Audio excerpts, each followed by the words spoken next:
Introducing Violet Lee, age 28, the child of Captain James Lee, a previous helicopter rescue pilot who rescued 43 individuals across 3 military deployments in Afghanistan. Her mother Sarah passed away when Violet reached age 12 due to surgical complications. Violet's upbringing took place in military quarters, nurtured by her father who firmly believed that those who wish to help others don't need to make a spectacle of it. Although she completed her studies with highest honors from the Air Force Academy and achieved flawless scores on all written assessments, Violet never found acceptance among the arrogant pilot cliques that controlled the social pecking order. She remained reserved and systematic, constantly recording comprehensive observations in her leather notebook following training exercises, examining each error, successful technique, and atmospheric condition that might prove fatal to aviators. Her squadron bestowed the moniker, Hummingbird, during her third month of advanced preparation. Throughout a harsh storm simulation, while fellow pilots battled fierce crosswinds, Violet performed a sequence of minute corrections with such elegance and accuracy that her flight instructor, Captain Martinez, remarked she maneuvers like a hummingbird, tiny movements with flawless command. However, the other aviators transformed this into an ongoing mockery. Look, the small bird arrives. Does Hummingbird require assistance reaching the flight controls? Perhaps she belongs piloting transport aircraft instead.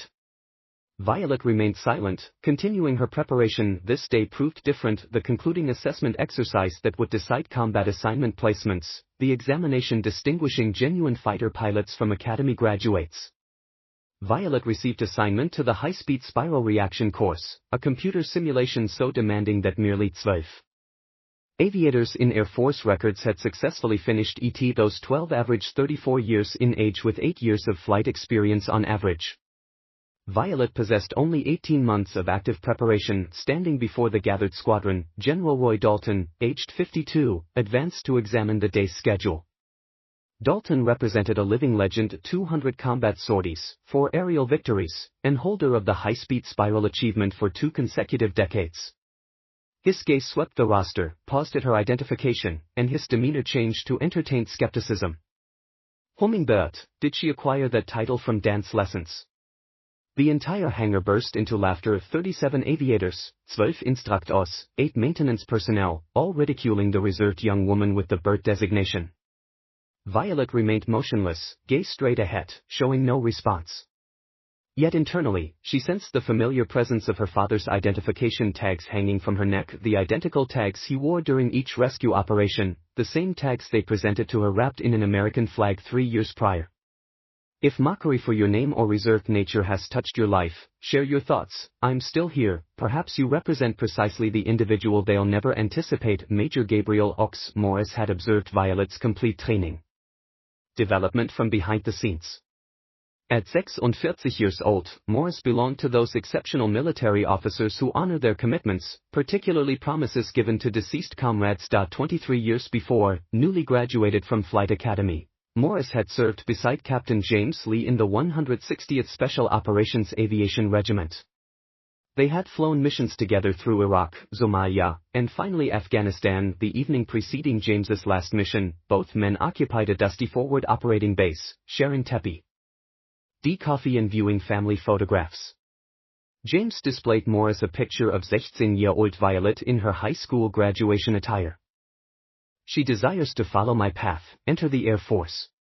If tragedy befalls me and she succeeds in her training, will you observe her progress?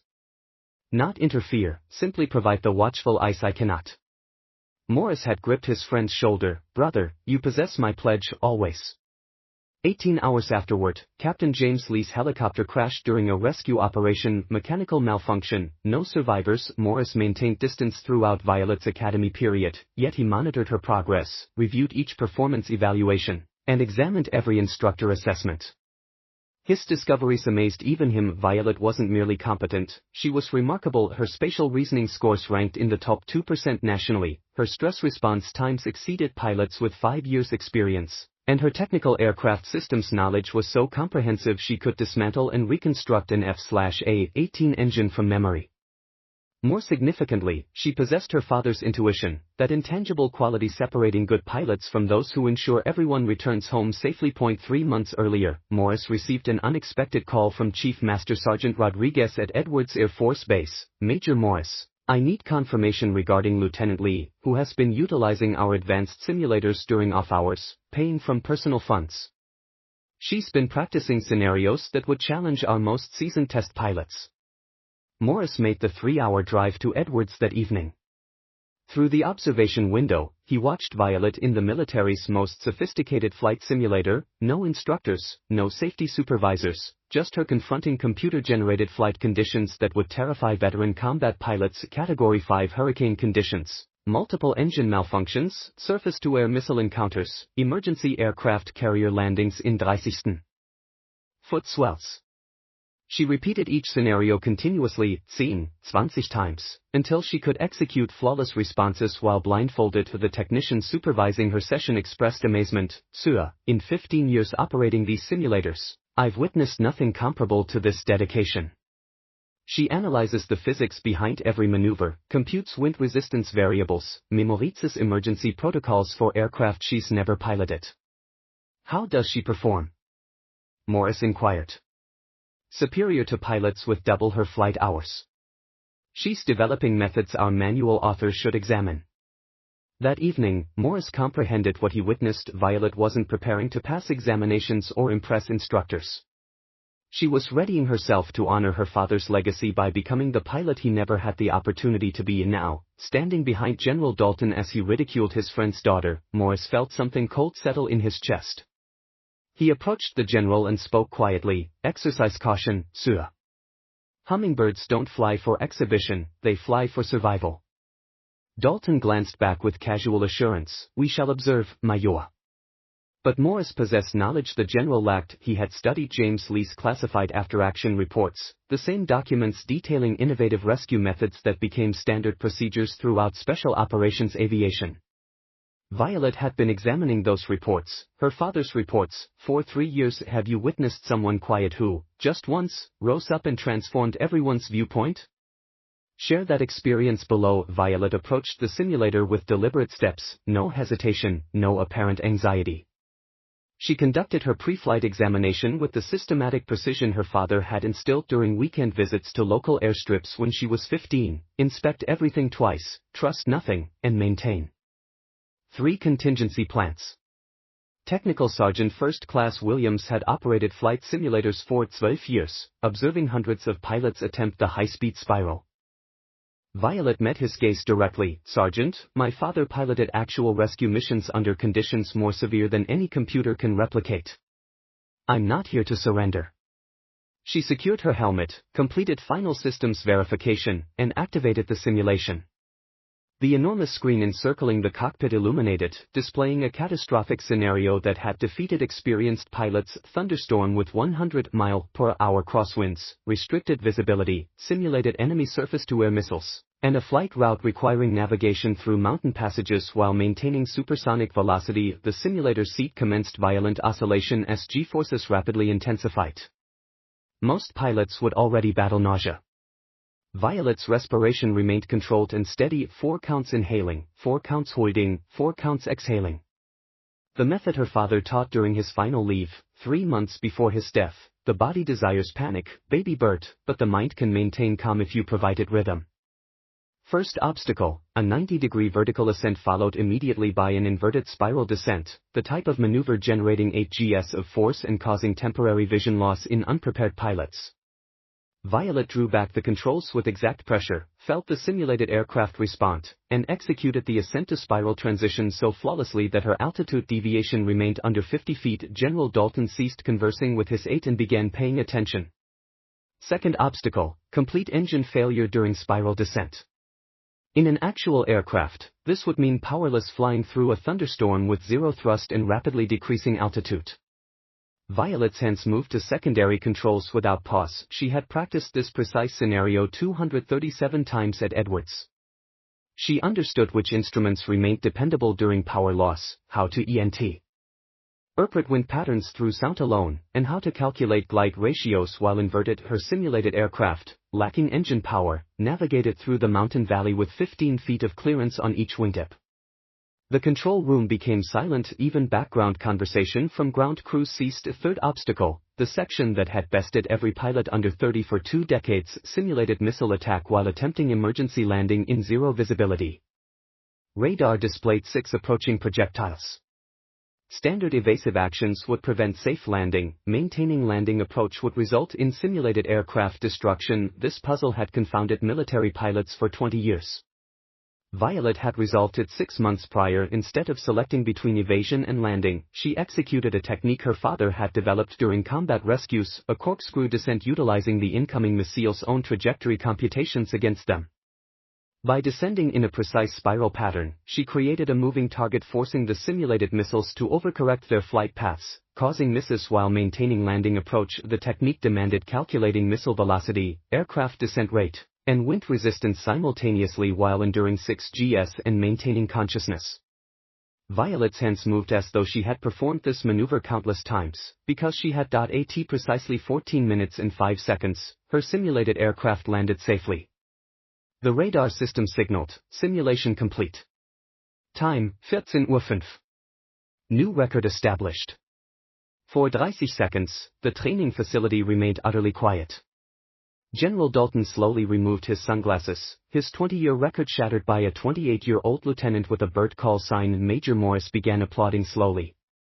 One by one, the entire squadron joined him. Violet descended from the simulator, removed her helmet, placed it carefully on the equipment table.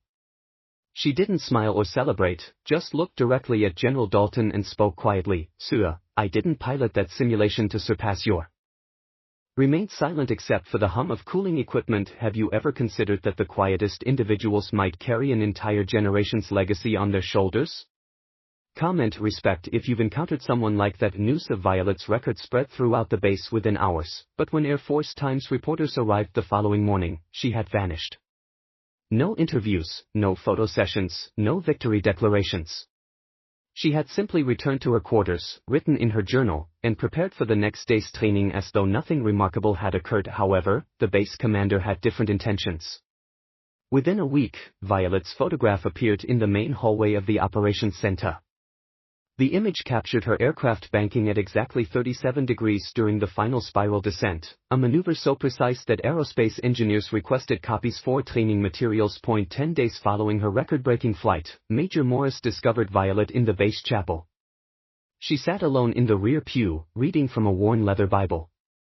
"Your father occupied the same seat," Morris said quietly. "Same Bible, too." Violet looked up. "How do you know?" "Because I presented him that Bible before our first deployment to Afghanistan, 2003. Morris sat beside her. "There's something you must see." He handed her a manila envelope marked classified, eyes only.